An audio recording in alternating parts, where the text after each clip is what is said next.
Despite as dawn sneaking up on the night sky, we retreated from Waiuta Junction in Tour Aotearoa on Monday 26 March 2020. It was day 17 of a planned 26 and we were on schedule just 2 days into the South Island leg when a nationwide lockdown immediately subjugated our ride. Contrasting that was the energy and enthusiasm as we burst out of the house just after 6:30 on Tuesday morning the 5th of January 2021. The ferry would reboot the 12-day plan and begin the continuation of our ride from Cape Reinga to Bluff. Starting the South Island. The day felt familiar as we retraced our path on the Tour Aotearoa route around the Sounds, making a stop for lunch, ice cream and cold drinks at the Pelorus Bridge before taking on the Maungatapu track. It was a summer day that screams for you to immerse yourself in whatever body of water is closest. Last time I was wet, it was windy, freezing. I didn't realise you can actually see down to Nelson. It ended with McDonald's in Nelson, then a short distance to our campsite in Richmond as day faded into the darkness of sleep.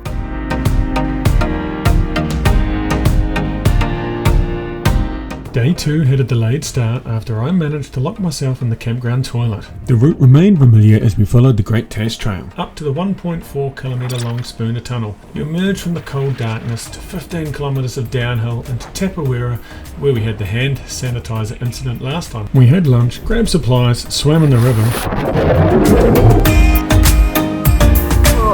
then pressed on to Waiuta Junction. Waiuta Junction.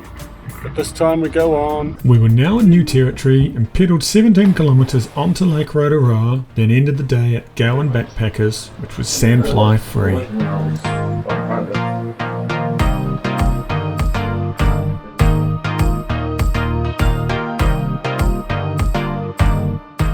In the coolness of the morning, we climbed the Braeburn track, fording streams on the way up and down. In the saddle, the gravel road wound down, eventually landing us on the tarmac of a quiet country road that led us into Murchison. Someone decided they packed a little much.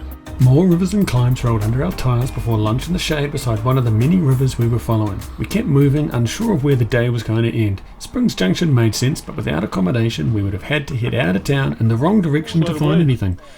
We came across Paul Kennett, one of the three brothers responsible for Tour Aotearoa. He's in the peloton! He was riding the South Island on a tandem with his son. We decided to ride the 8km uphill from Springs Junction, then plunge downwards for 36 kilometres to the Reefton campground. We were greeted at the office by May and asked about a cabin. Well, someone had booked it and was supposed to be here and they aren't. Plus they haven't left a contact number, so you guys can have it, was her response. Quickly sorted out paying for the cabin before asking about dinner. May started ringing around the town to find out which kitchens were still open before giving us directions. Day 3 ended as the longest day on tour.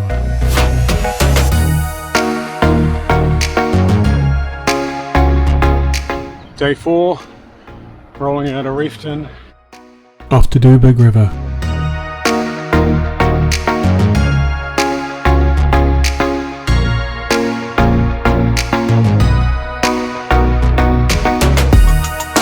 Careful, it's poison water.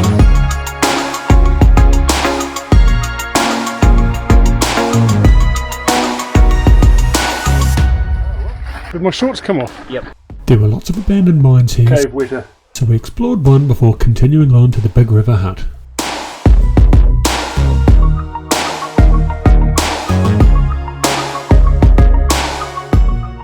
From Big River it was on to the Waiuta, which is actually a tramping track, so we walked.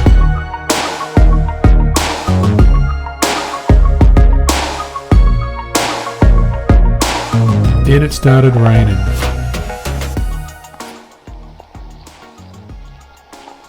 Raining. Tramping track. Waiuta. And we're tramping with our bikes. Then we got a flat tyre. Like we've got loaded bikes on the camping. Yes, we do. We could have been look at the. Yes, it is. A blooming morning tea. Morning tea. We could have been. Get on the road. The rain stopped, the descent just kept getting better, and the sun came out as we rolled into the ghost town of Waiuta. What came next was an absolute screaming dirt road descent to tarmac. With the tarmac came the rain again. Biblical rain, and we got soaked. But then the sun came out again as we rolled into Ikamatua. Wet gear was strung around the cabin as the sun set on the hardest section of Tour Aotearoa.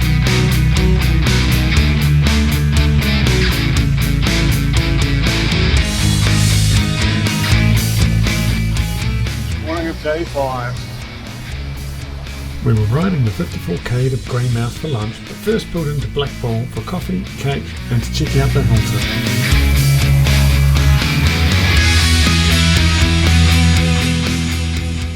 A little bit of lunch hanging on the bars. Equipment sorted. The West Coast Wilderness Trail is 136 kilometres of off-road riding from Greymouth to Ross. The first and last 30k are fairly mundane, but that 70 kilometres in the middle is an absolute top draw.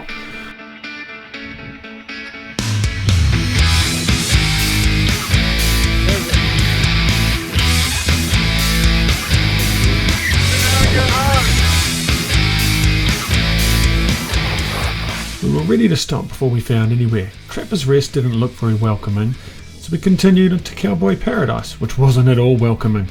So we rode on thinking we might look for somewhere to wild camp. Looking for a campsite. And, Bit of wild camping on offer, but yeah, we thought it looked good, but look.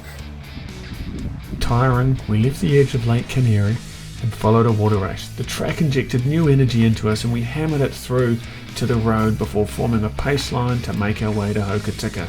A new record had been set for distance ridden in a day, and in the fading light we pitched our tents using a drill so our pegs would be able to pierce the ground.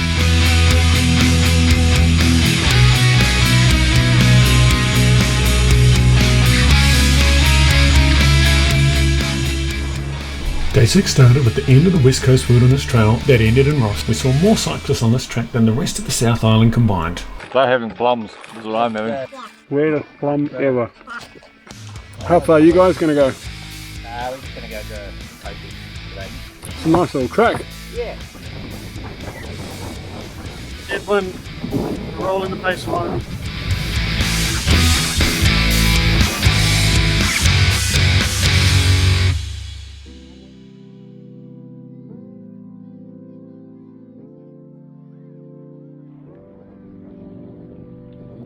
Day 7, heading out of Hardy Hardy on our way to Fox Glacier for lunch.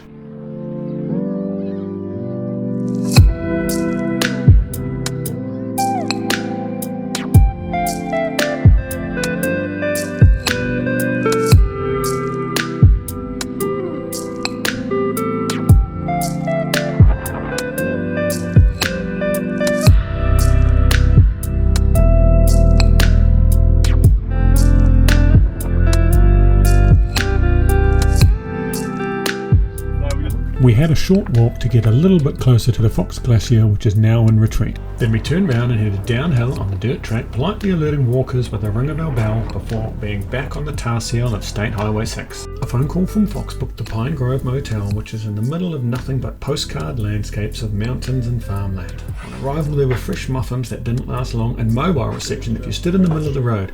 Nobody spoke for long because the sandflies were plentiful and it turned out we were their dinner.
Past 8, day 8, 9. The Gates of Hearts mark the start of a big hill. At the top you leave Westland and mercifully the sandflies, crossing into Otago with a ripping descent. A gentle roll led us into Makarora, where the best lamb pie ever was scoffed, interrupted only by a plane landing just over the road from us. From there we wound between mountains past 1,000 waterfalls and around the edge of lakes Wanaka and Hawea. Lake Wanaka, and I'm about to cut through there and see Lake Hawea. It was full steam ahead around the lake edge to a late lunch at the small town of Lake Hawea before jumping in the unbelievably clear and refreshing water. Leaving the road at the lake, we followed a beautiful gravel path beside the river, passing surfers and kayakers in the flow under the heat of a summer afternoon, crossing more bridges before again making our way around the edge of the lake as we arrived into Wanaka.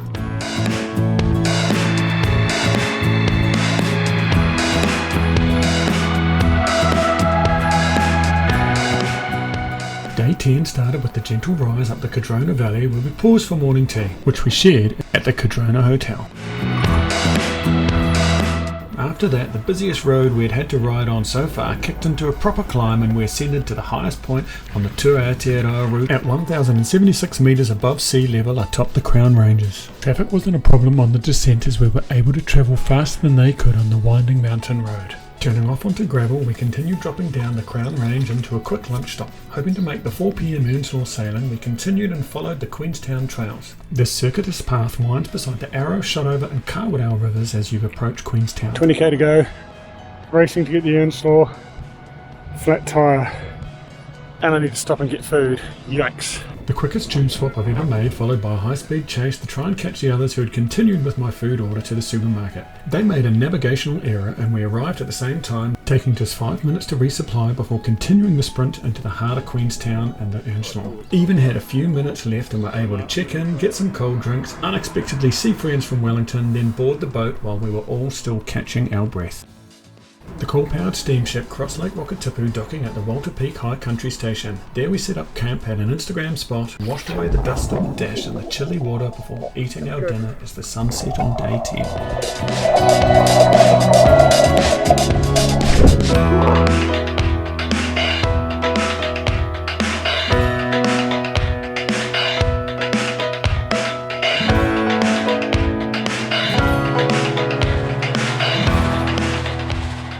Dawn on day 11 was quiet and Andrew succumbed to the gastro bug he'd picked up a week ago, retreating to Queenstown.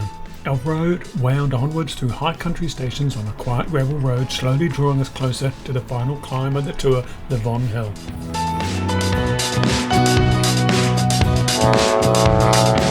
It felt like an endless landscape as we made our way to the resupply point in Mossburn. On arrival, we learned the general store burned down last year and hadn't been rebuilt. It was too early to stop, but there wasn't any good options before Winton, another 70 kilometres away. Phone calls secured our accommodation and the first 15 kilometres was flat and easy. It was another scorching summer day. The tarmac had softened and was sticky, making our tyres scream in the most affected sections of road. What a noise! We turned a corner and faced the strong headwind that stayed with us the 55k into Winton. We took turns hiding behind the lead rider, getting rests which were shorter as the day got longer. There isn't much announcing Winton, but showers, large meals and larger desserts told us the biggest day of this ride is over and tomorrow we will run out of country.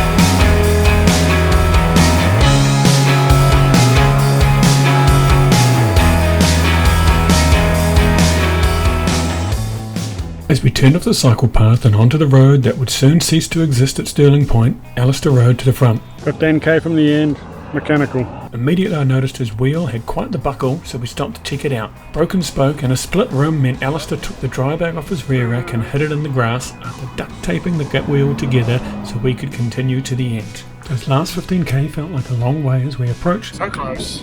then passed through what little there is left in Bluff. We tried to look around every bend, wanting to see the end, not so we could finish, but so we could say we'd ridden the length of the country. The sun shone as we paused at the end, high-fived, took photos and video called home to have our loved ones join us at the end of the country. We were slow to turn round and head towards accommodation in the flight home, not because we'd had enough or were tired, rather because the adventure was over and it turned out the country was too big for just one ride, too large for one adventure, and too grand to be captured and contained in photos and videos.